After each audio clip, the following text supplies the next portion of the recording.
All in all, I'd say I lived a normal life. I can still remember playing at the playground as a child, spending all my time pretending to be a soldier fighting the evil Federation. Those were simpler times. Everything was so clear back then. But just like everyone else, my childhood had to come to an end, opening myself up to this web of lies we call life. It wasn't all bad. My life would peak at certain points while dropping at others. We all have our lowest points. It just happens that I went through mine when I was 16. "I'm sorry, ma'am," the man at the door said. His tone was straight and bland. I guess after watching so many families fall apart, it just becomes part of the daily routine. I could see him place his arms on my mother's shoulder, a half-hearted attempt to comfort a woman who just became a widow. Her hand moved swiftly, brushing his aside. I couldn't see anything, but knowing my mother, she probably forced herself to smile. A facade she used to hold back the feelings of grief that were slowly coming to the surface. "Thank you for telling me," she replied in a hushed voice, not much higher than a whisper. My mother tilted her body forward, bowing to the man. He must have understood what was about to happen, because all he did was nod, then turn away. The second my mom shut the door, she broke into tears, pressing her back against the door, covering her face with her palms, almost as if she was trying to shield herself away from reality. I overheard all of this from the kitchen. Honestly, hearing about my dad's death really did a number on me. I was assaulted with a barrage of emotions I had yet to experience in my young life, and I wasn't sure how to deal with them. I snuck out of the back door. Of course, I should have comforted my mother, but I was a naive teenager who wanted nothing more than to be alone. My house was built into the side of a hill, so the walk down its surface was more of a slide. After making my way down the hill, I sort of wandered around aimlessly. No real destination in mind. I just wanted to get away from everything. Soon, my little excursion into the forest went into the evening. After a while, I dropped to my knees and fell back onto the grass.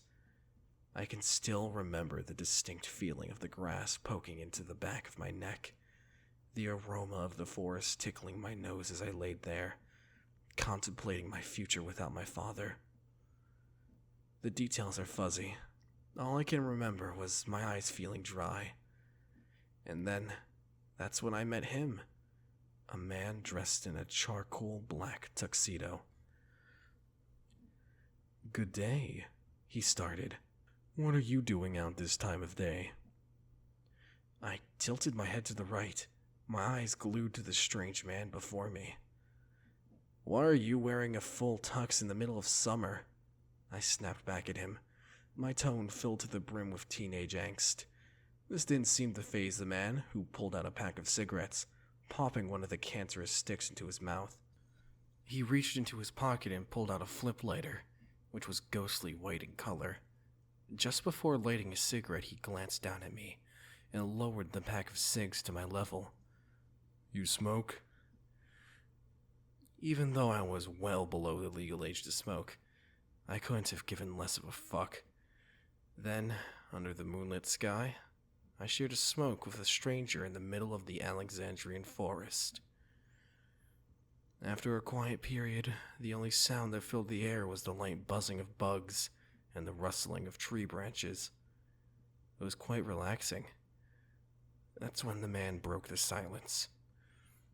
"Something's bothering you." I shot a curious look his way. I took a long puff of the cigarette.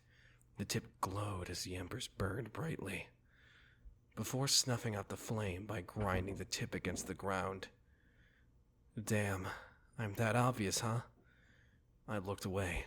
Since I finished the cigarettes, I began picking at the grass, something to keep my mind occupied while I collected myself. "Well, I seem to have a knack for these kinds of things," the man chimed in, looking my way with a friendly grin.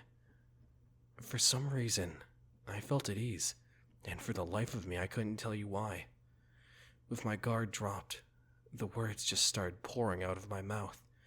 Soon my new friend knew my entire life story, everything from my black and white view on the world to my father's recent passing, and even so, it seemed as if he already knew all of it.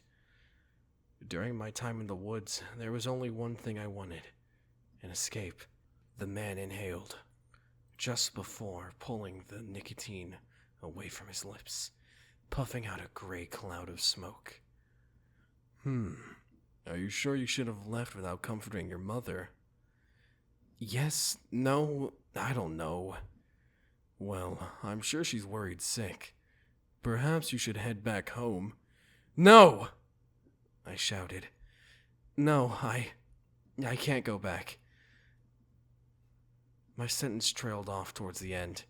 The stranger furrowed his brow and turned to face me. I could feel his gaze burning a hole straight through me. I averted my eyes, which were frantically darting around our surroundings. No? And why is that? He questioned, dropping the cig to the ground, stomping it with his boot, grinding it into dust. An exaggerated sigh left my lips, and I slumped back against the ground.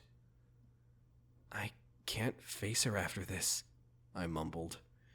How am I supposed to explain this?